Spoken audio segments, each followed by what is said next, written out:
Hello, and thanks for watching this video from CryptoML. So here at CryptoML, we provide trading signals for Bitcoin and other cryptocurrency based on machine learning. And probably the best thing about machine learning is it's always learning. So you got this big word right here. And what that means is it can adapt as the markets change.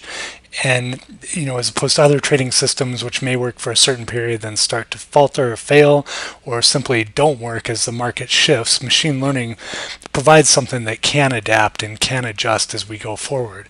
And really the idea is as it identifies new patterns that are relevant and helping it provide better solutions, it can, alert us of that, and we can decide whether or not it makes sense to incorporate these changes.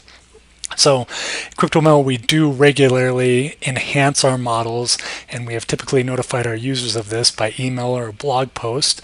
But what I'd like to do today is cover our latest change in a little more depth in this video, so some of our users can really understand what it means when we enhance one of our models.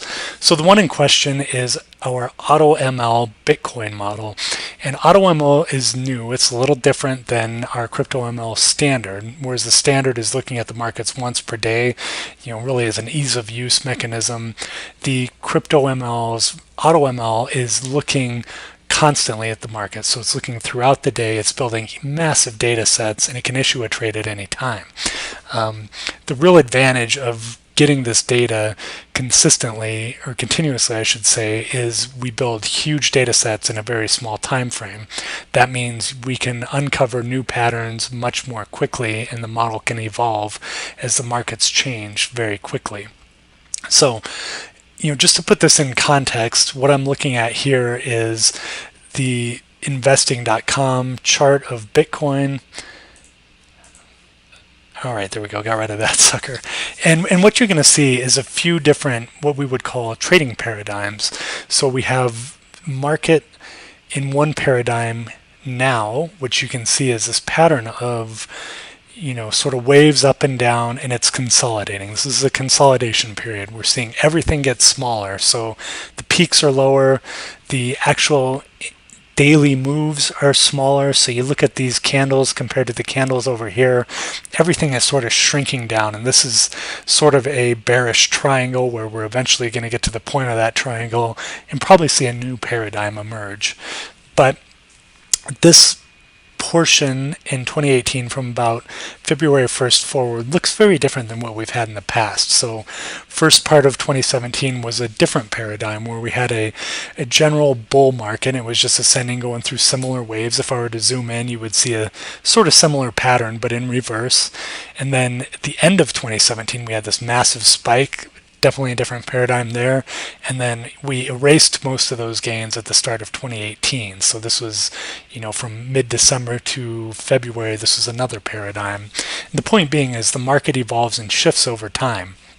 Our model should be able to adapt to these shifts, but also account for the big picture here. In other words, we may have a model that's perfectly optimized to capture trades within this, in this descending triangle, but what happens if there's a huge breakout up? We saw this here, this kind of came out of nowhere.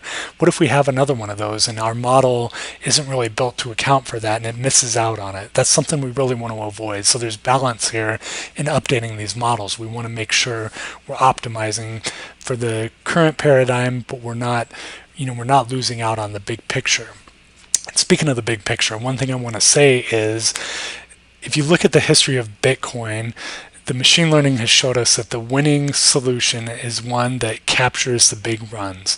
So what we're looking for is we're looking for the big breakouts. In other words, as this comes up, we want to capture this big breakout. And we see this over and over where you get these 10, 20, 30, all the way up, depending on your time frame, 80% runs, and you want to capture those, as opposed to channeling where you're maybe trying to get small wins, which you could certainly do in here. And that's a different strategy where you may want to capture small 2 to 3% gains consistently over and over by, maybe you're looking at something like support lines and saying every time we hit that support line, let's go ahead and buy.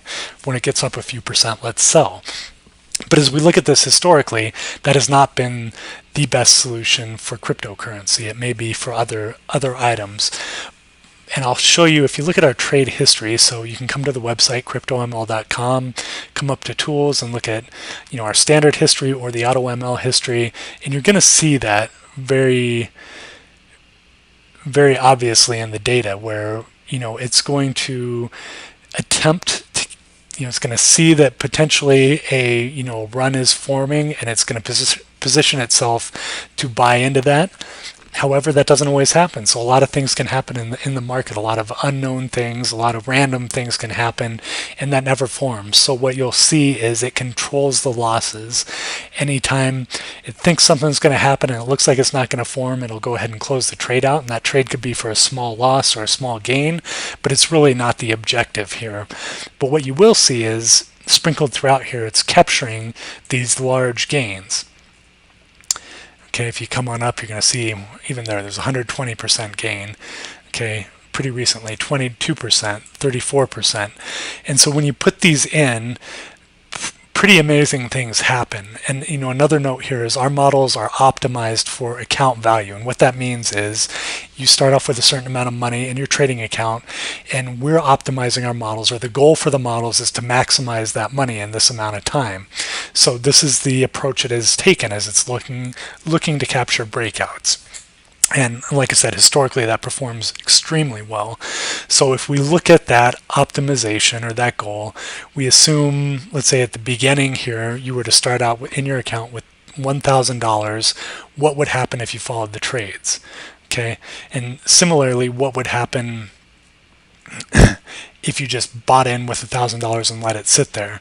Well, over time you take some of these small losses, small gains, but then you capture these big ones, and over time amazing things happen. You end up with almost $11 million in your account following the CryptoML trades versus 1.3 million, which not too bad either, but with buy and hold. Okay, so this is looking back, this is back. Some of this is live data, but a lot of it's back tested since it's going back so far. If we instead look at the AutoML trade history, this is the actual trade data, and this is a little different. So we come back to January 24th of this year, starting with that same $1,000, and we follow those trades up. Well, it does the same sort of thing. It gets that account value up by a significant amount. That's over 50% gain in a time when the market has dropped quite a bit. So the market's dropped about 43%. But you're going to see the same sort of situation here. You see some losses, and then sprinkled within those losses and wins are some large wins. Like here you've got 25, 10%, 27%, 24%. So those big gains, those big runs offset things, and they move the account value forward very significantly. So with that in mind, let's come back and look at the chart here. So what we want to do is we want to find, within this, are there new patterns that make sense and help with the bigger picture? And so what we can do is we can take only the data from February forward, and why this is important is machine learning needs a ton of data to be effective, a huge amount of data.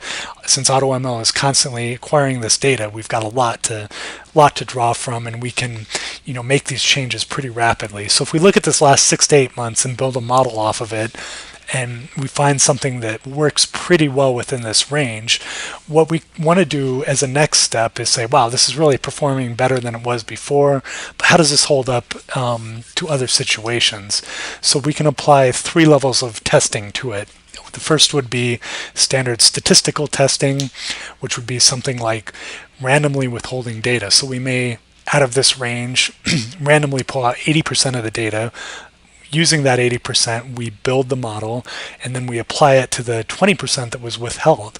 If the model still holds up and it does well with that 20% that wasn't part of creating the model, that's a pretty good indicator. So that's one way of looking at it. A variety of statistical tools you can use in tests like that. Secondarily, we want to look at the quantity of trades. We want to see trades sort of spaced out throughout the period we're looking at, and we want to see a good number of them. Just to give you an easy illustration, if you just let a machine learning model say, pick me the best trade during this time, it probably would say, buy over here and sell at the peak. So it would give you a model that allows for you to buy there and sell there, and that's all it would do. It would give you one trade, and it would be amazing. Your results would be great, but then you have to ask yourself, how valuable is that model going forward? Is that really going to help in the future, or is it just trying to fit this data here? So we want to avoid that. We want to avoid something that's just fitting the chart you see in front of you, and something that's actually seeing useful patterns that have occurred in all sorts of paradigms and are likely to occur in the future. So what we'd like to see instead is a variety of trades spaced throughout here that seem to be picking up on patterns and delivering good trades.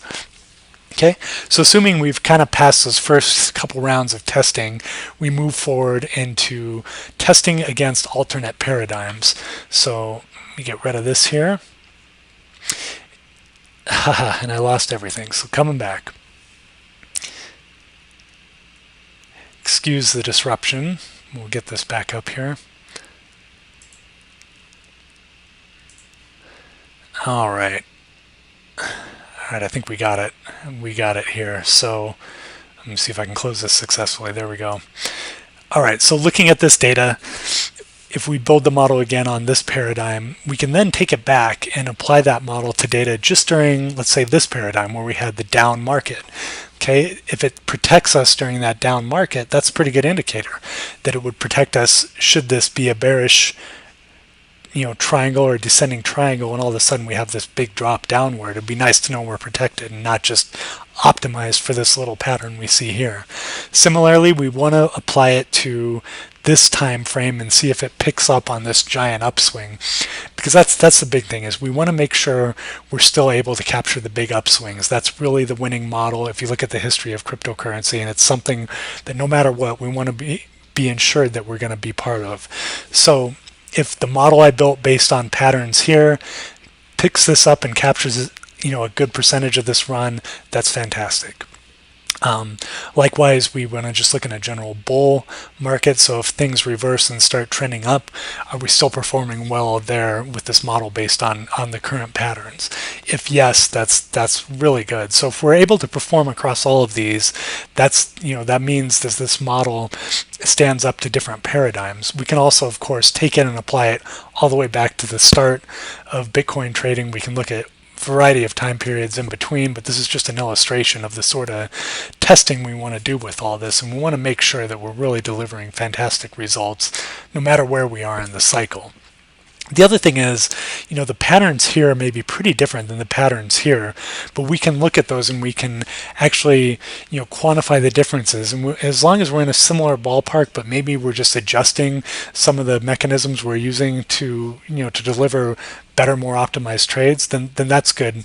That's a good sign that we're sticking in this general concept that works within the bigger picture, but also is optimized for the current paradigm. So that's the sort of stuff we look at here as we adjust the models.